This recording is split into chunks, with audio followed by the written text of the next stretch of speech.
Welcome to the Fear and Greed Business News Afternoon Report for Wednesday, the 9th of October, 2024. I'm Sean Aylmer. Every afternoon, we've got the 5 stories that happened today that you need to know about. Story number 1, the S&P ASX 200 closed up just a touch today to 8,187 points. The Buy Now, Pay Later groups led the way, with Zipco finishing 6% higher and Block up more than 4%. Mining stocks were among the worst performers. If you take a look at the large caps, the resource stocks fell, with BHP, Fortescue Metals Group, Rio Tinto, Santos and Woodside all down sharply. So too was Goodman Group. The banks were up a touch, while Brambles, REA, Aristocrat Leisure, WiseTech Global, Coles, Woolies and Telstra all did pretty well. Shares in APA Group, the owner of the South West Queensland Pipeline, rose 2.6% after the Australian Energy Regulator issued its draft findings that the benefits of subjecting the pipeline to full regulation on tariffs would not outweigh the increased costs involved. What's that mean? Well, there won't be tougher price regulation on the main pipeline that carries gas from Queensland to the south. That's raised hope of more supply in Victoria and New South Wales. Story number 2, billionaire Gina has scaled back plans for the country's next major iron ore mine as part of efforts to overcome concerns from environment regulators and native title custodians about heritage protection, vegetation clearing and carbon emissions.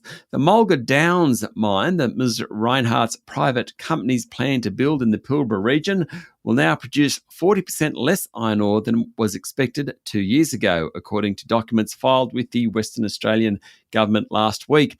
The shrinking of the project comes after a year in which Ms. Reinhardt's companies have campaigned against the Albanese government's nature-positive reforms, which seeks to protect more habitat and biodiversity, according to a story in the Financial Review.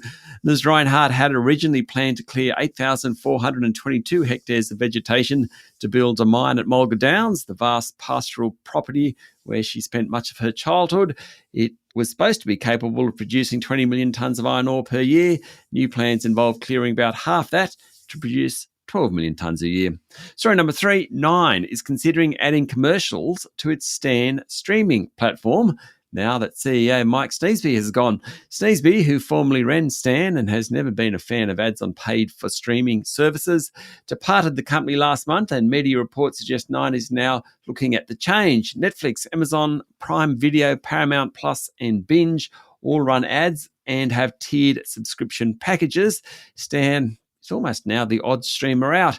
Nine's share price is down 40% this year, and the ad market on free-to-air is challenging at best. Hence, you can probably expect to see ads on Stan at some point in the not-so-distant future.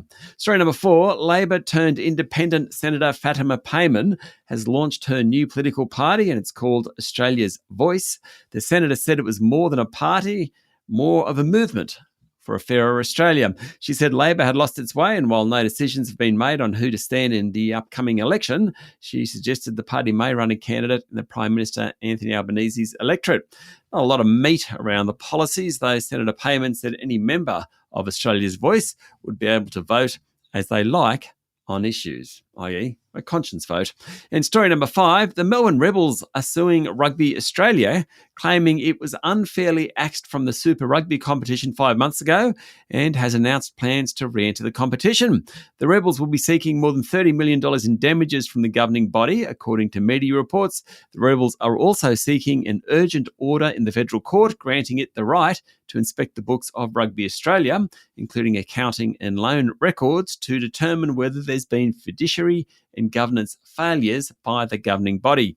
The Rebels entered voluntary administration on January 29 this year, with debts owed to creditors exceeding $23 million, including an $11.5 million debt to the tax office. The Rebels were also struggling to pay stadium fees, and directors have received penalty notices from the ATO. Administrator PwC said the club may have operated while insolvent for more than 5 years. Today, the Rebels claim that Rugby Australia has breached various sections of the Corporation Act, has unlawfully oppressed the Rebels, and is obliged to indemnify the Rebels for liabilities to the ATO. That's it for the afternoon report for Wednesday, the 9th of October, 2024. Don't forget to follow on the podcast and find Fear and Greed on LinkedIn, Instagram, X, TikTok, and Facebook. Join Michael Thompson and I tomorrow morning for the Fast 5 by Fear and Greed, the top 5 business stories you need to know in just 5 minutes. I'm Sean Aylmer. Enjoy your evening.